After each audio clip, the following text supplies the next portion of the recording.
Hello, Patreons. Today I'm going to show you a track from my Utopia EP called The Ruins of Ahn'Kiraj, or Ahn'Kiraj, I don't even know how to pronounce it. It's a kind of rewrite of the endgame instance in vanilla World of Warcraft, which has inspired me a lot with the Ntogn project. It really solidified my inner world and dreams of fantasy, which I have nurtured since I was a child.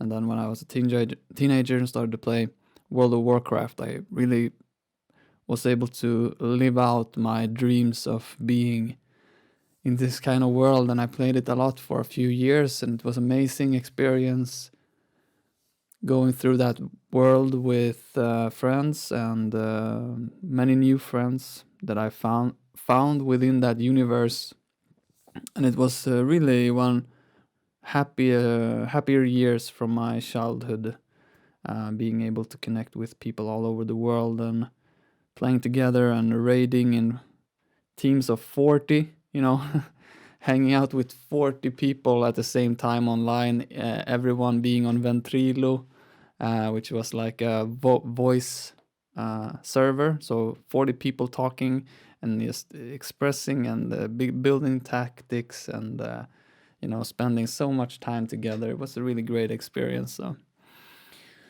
in either case, this is not really like a World of Warcraft tribute. In a way it is, but it also, because World of Warcraft has a certain graphics, it has a certain flavor. But for me, I always kind of looked past that and like, what would it be if it was real? Like if it was, like if you look at the movie, like Game of Thrones, it's real, it's medieval and it's real. And I kind of put myself in that kind of state of mind and living out this dream I have for this kind of mythology and stuff that I've had since I was a child. So I'm going to go through the track. We're going to have a look at the return channels, and then I'm going to take the channel one by one, listen to them, how they were made, and then in the end we will listen through the whole track while I will solo some sounds so that you can hear how they sound in context. So here I have a Hall Reverb RC48, which is a reverb made by Softtube together with Native Instruments, which is based on the Lexicon 480L, which is a digital vintage reverb from the end of the 80s, a very iconic sound, and this is it's a great emulation. It sounds very much like the original, I think. One of the biggest reasons is that this is not as versatile. It's more narrow in what it can do, but what it can do, it does very good, I think. I mean, for the money, this is a no-brainer. Convolution reverb. Here I'm using some rhythmical stuff, perhaps. We will have a look at that, how I use it. And here's a more shimmering reverb. Maybe we should listen to it. Let's see if we play it here. This is the Lexicon Hall Reverb, Convolution Reverb.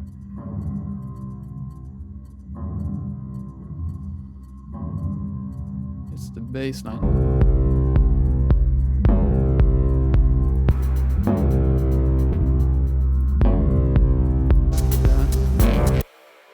And this is a more shimmering reverb that I use for more sparkly sounds. And this one is nothing because it's a replica, it's a delay plugin for Native Instruments that I used a preset for making drones. Anyways, now we can't hear it, so perfect. And here we have just a simple, some kind of delay that I'll probably use on hats to get a bit more movement and stereo. Let's see, this one is used on the rise.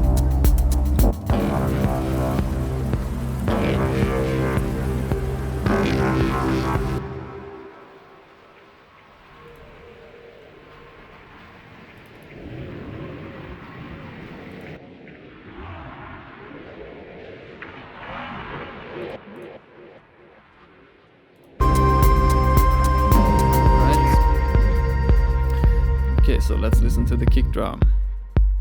I think it's a kick drum that I've been using a lot until this EP. After this EP, I didn't use it that much. Some EQing. Actually, I had this rack saved as a kind of preset for myself, so I pulled this whole rack in with the equalizer, and I reused it a lot back then. And here it's interesting, is erosion to add some texture to the kick drum, the bass.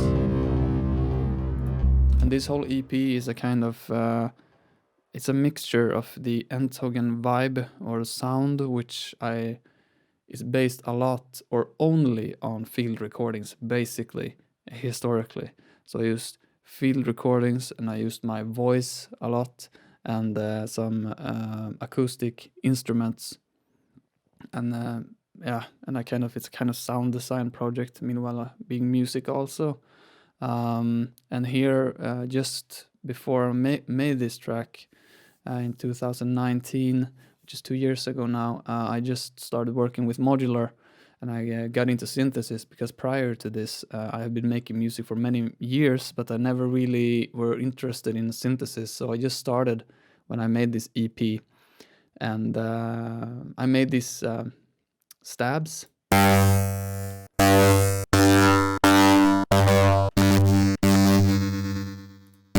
I made this kind of library of stabs to use in tracks. So basically I made those, and I started making Ntogn track, and then I just started adding these synth sounds inside this cosmos for the first time, and just to see what happened. And I kind of made this bass line with the stab sound.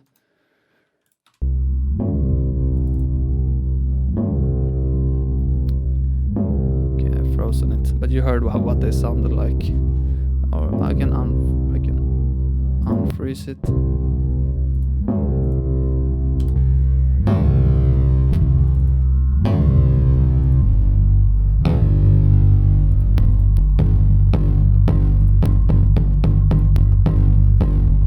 This is what it sounds like originally.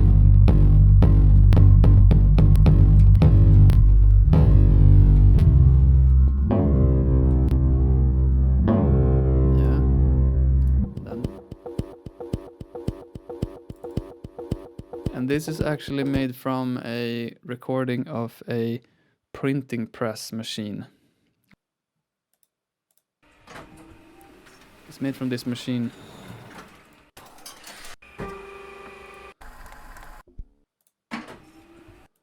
Yeah, so I kind of loop that.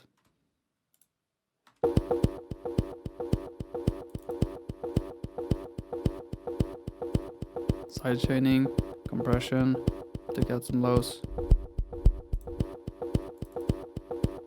Pitched it up.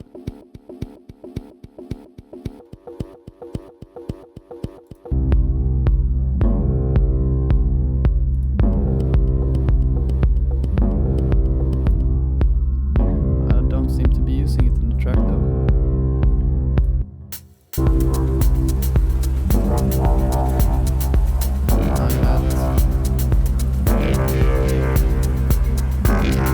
Pretty cool pattern, I think.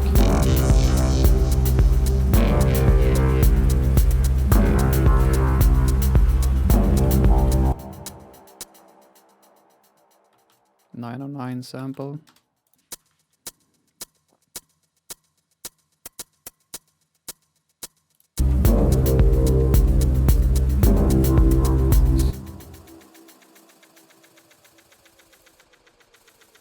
Some Foley sample that I'm looping very quickly. This whole thing.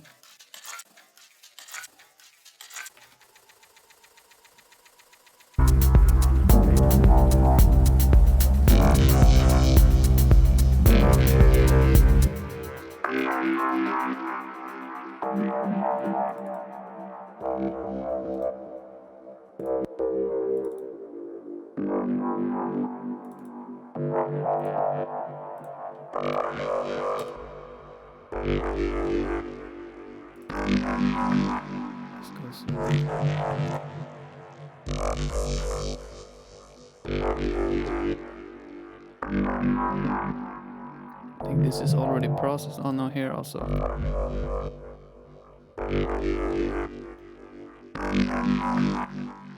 It has some sort of a delay on it still. So it might be resampled.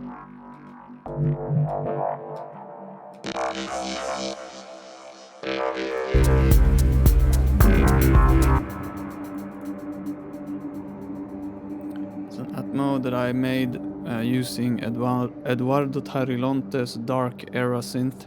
It's a sample-based synthesizer inspired by kind of medieval fantasy. So it's very fitting, you know. I love that thing, but again, it's like heroin.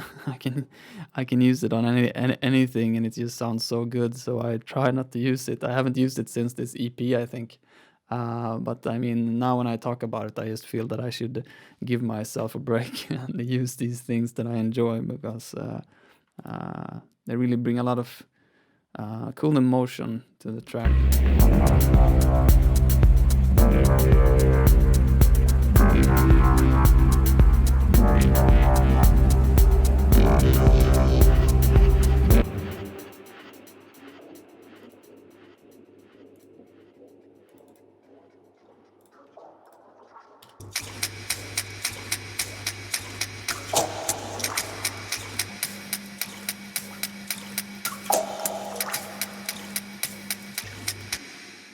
That sounds like this.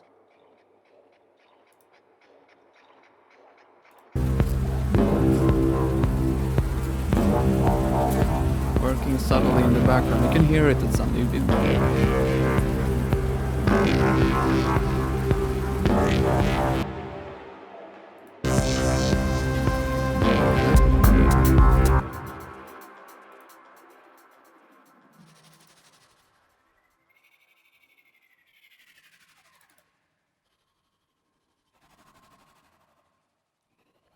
I'm not sure where this comes from, if it's a synth sound or if it's my voice that's processed, maybe.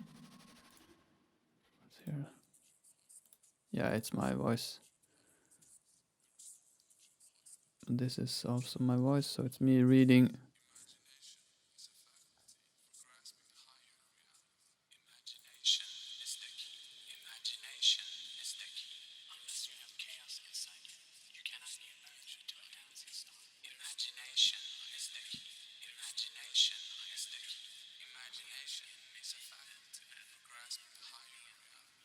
So basically, I'm reading different parts from a diary that I wrote when I was in prison.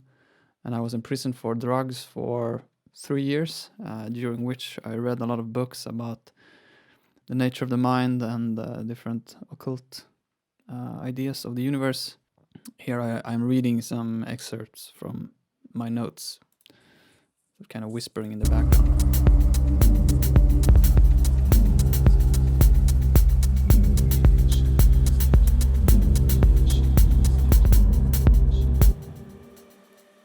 Train recorded in Berlin.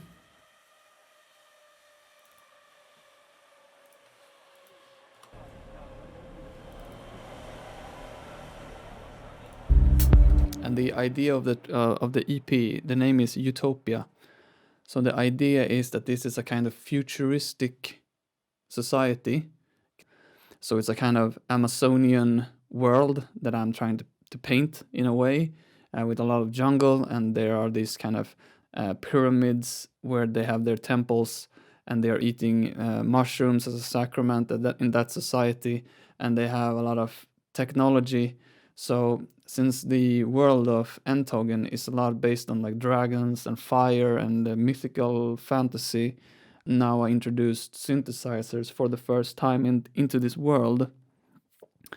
The image I started to paint in my head was this futuristic utopian society, where like technology and myth were coexisting, but there was something that was kind of crumbling inside.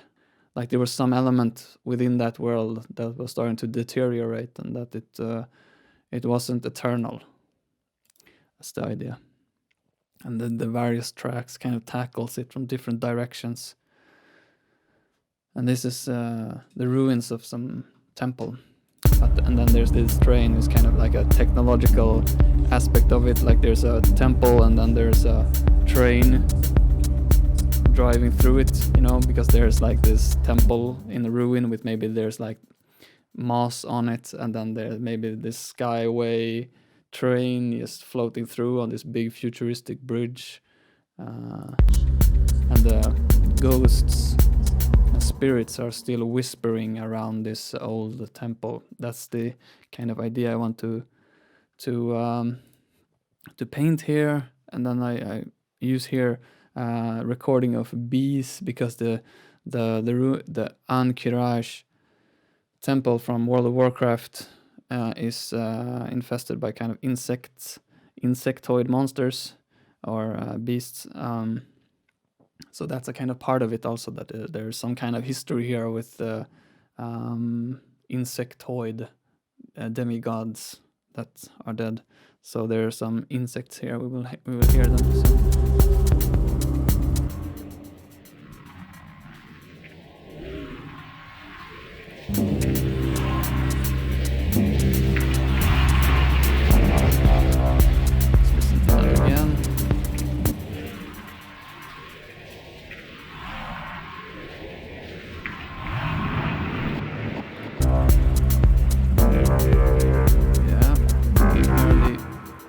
Bees are recorded at a bee farm.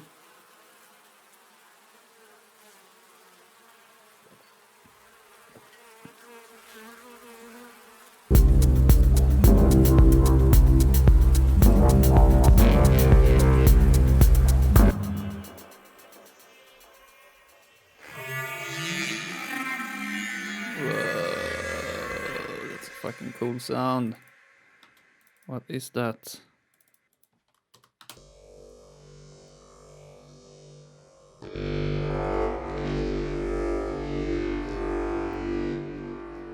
So that's the original. It's pitched up.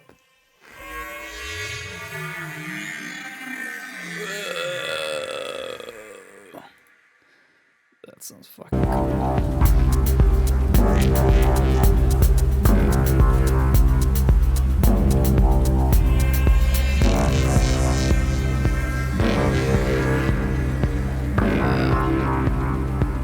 That's like one of the secrets of the Ntogn.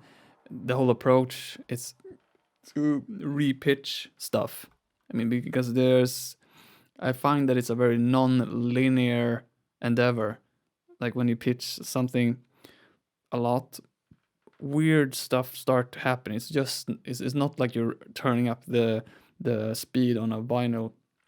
On a turntable, and it just goes up in pitches and goes faster. Like when you're using these different algorithms to repitch sounds, you can, and if you're trying to not do it like transparently, but to really mess with the sample, then you can get so much weird stuff. Like I've been doing that every day for 10 years now, and it still gets to me every time because it's so amazing. You've heard all the sounds now, so we will listen from the beginning, and I will solo some sounds so that you can hear them in context, and we will play through the whole track as an end to this video.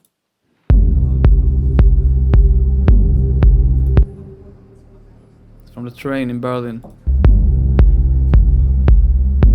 Kind of paints a eerie picture of some sort of civilization.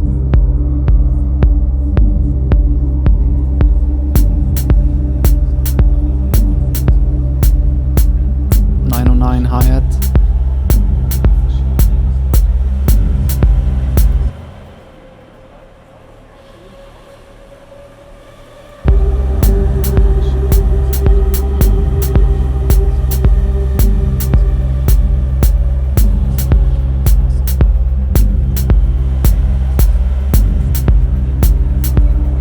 I really like this hi-hat loop.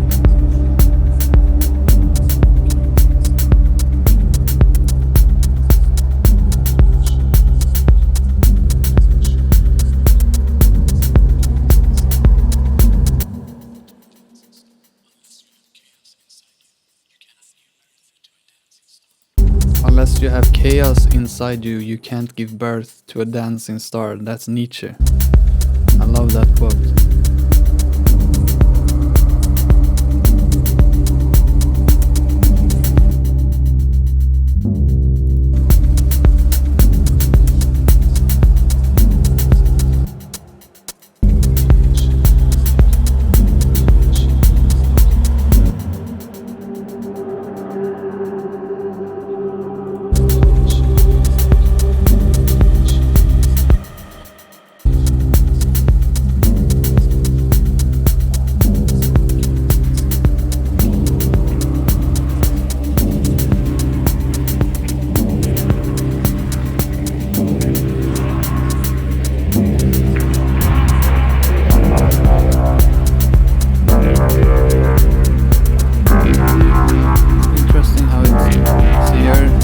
A lot of this, sorry for pausing, but a lot of this track, it's a lot of arrangement. A lot of work is done in the arrangement. That's where the arrangement, I mean, in the automations, that's where the arrangement really comes to life. So you see here, it comes in the sound, and then it comes in, and then it still keeps going, and then it adds the phaser here as a, like, what is it, 24 bars later, and then kind of working in and out, putting the phaser in, putting it out, adding variations, so the track's are always kind of morphing while still evolving steadily. This is focused on one thing, it's focused on the progression, but I'm varying more subtle elements or less subtle elements while keeping the main motif intact all the time. That's it.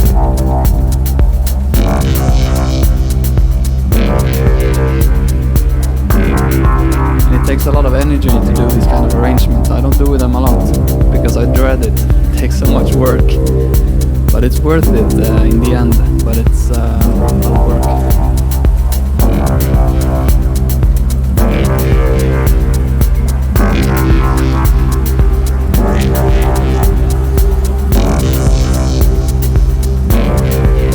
Here come this cool effects.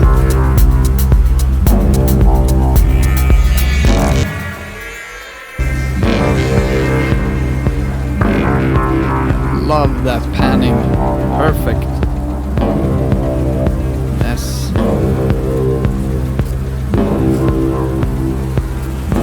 Bees. It says hornets here in Swedish, but it's bees.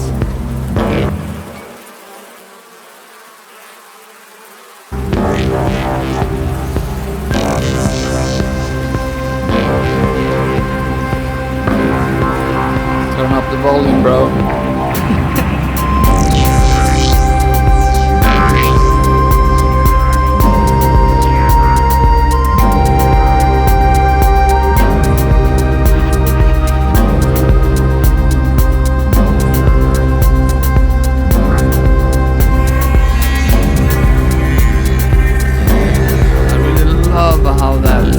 Love how that FX sound come at the tail of the flute, like so nice. There was a sound here that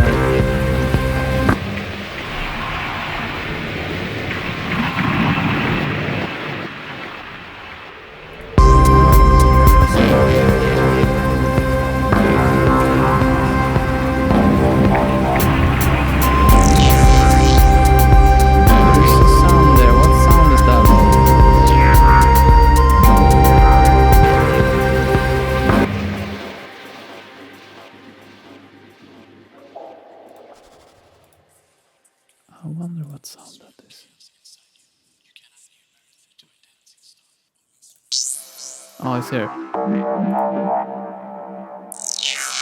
Oh, you see here the automations, how it.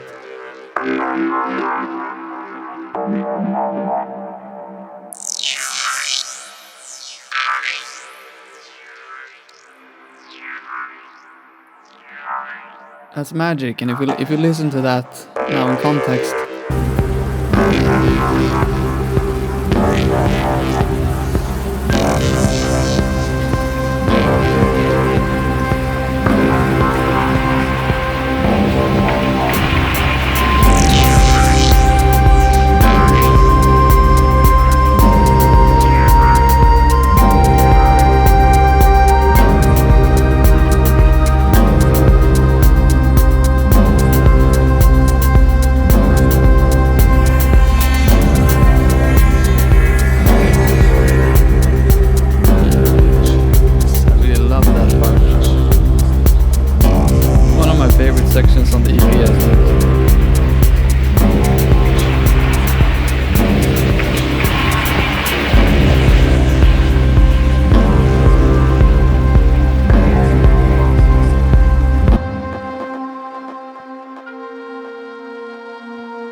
impression is that they have a lot of different flutes in Latin American history and music.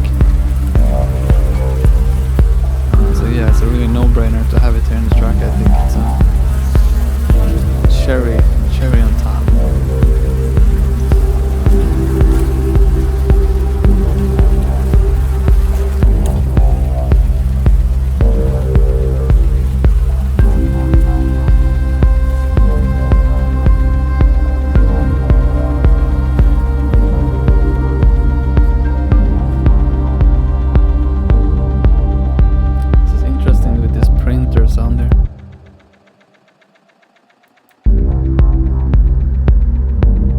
Thought about it. Now when I think about it, that kind of bothers me, but it didn't before. I think it kind of fitted. Interesting rhythmical element.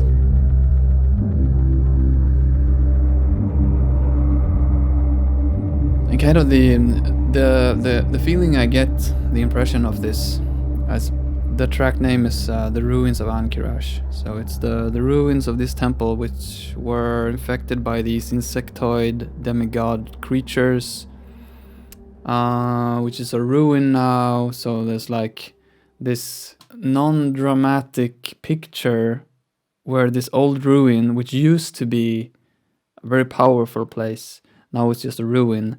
And then there's this futuristic suburban train running on a bridge over it, like, and no one really thinks about it. It's been there, maybe there is a graffiti on it or something. And this track is a kind of emotional dive into that place and what it used to be, how the spirits are still there.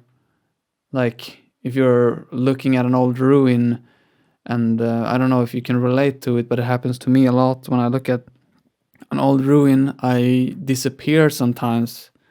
Sometimes it's just 1 second, sometimes 10 seconds, a minute, 10 minutes. It's kind of, it comes back to life again somehow. Just even if it's just for a flash of a second, you just can see how it looked like when it was new, and going into a church that's like hundreds of years old and just stripping it of modern time and back to the days where we didn't know anything about the world through science. All the things that we have revealed over the past 200 years through, or 100 years, or 50 years through science, we didn't know. So there was a lot of things when you went into a cathedral 1,000 years ago, like in Notre Dame, for instance, must have been such an incredible experience of complete awe. It was back in days where people had a different worldview, and that has always inspired me a lot. That like at one point in time, people actually thought trolls were a real thing in the forest. Yeah, I'm very inspired by that idea of a society believing that dragons has actually existed. Like they believe that they could actually, there were actually a time where unicorns lived on Earth. That's a very inspiring thought to me, and it's central to the Ntogn project, really. It's a hypothesis that maybe, but what if it were real? Okay, then let's assume it was real, and then I kind of, use a field recording of a horse, and then it's a unicorn in the context. I used real world things and I twist it into a narrative and try to create this fantasy experience where it becomes real. Like when you are watching Lord of the Rings, it's filmed on Earth, obviously. They use different methods to trick us into seeing something that isn't real and creating an experience where we can, for an hour or two, imagine that it is real. And that is a really wonderful thing. I think myth and fiction is an incredible tool for us to have another dimension of our conscious experience. So yeah, both Ntogn and ether mechanics is heavily focused on this idea of fiction and the power of fiction, which is a very deep subject. The power of fiction, what we are able as a species to do with fiction, is way beyond the scope of this video, but perhaps hearing me talk a bit about it can make you understand a bit the importance of it for me. When I make music, I don't make these tracks to impress a dance floor somewhere. I don't care if it's played at clubs. I don't really care about anything other than doing it. It's very important for me, and I am my own biggest fan. Really, I mean, I don't really take credit for the tracks either. And when I listen to them as a spectator, because these are created in a state of mind where I'm freed from any idea of who I am and identification with anything. So it's free from my ego and thus who I am now and who are you here speaking and trying to rationalize these things with different ideas of what life is about and all that. So when I listen to these tracks, I really listen to them as they were made by someone else, because they weren't made by me. And me is Michel, is the guy who likes certain things and thinks certain things. That's not the person who made this. This was made from a kind of spontaneous experience where I evoked an image within me. It's like if you have an orgasm, or if you are experiencing a threat, or any other thing that kind of jolts you out of thought or identification, it just brings complete awareness to the moment. Like in an orgasm, or if you are afraid or if you are laughing, at that moment you break free from the ego, and that's kind of what happens when I make this music. So that was a rant, and yeah, thank you for tuning in and have a great life.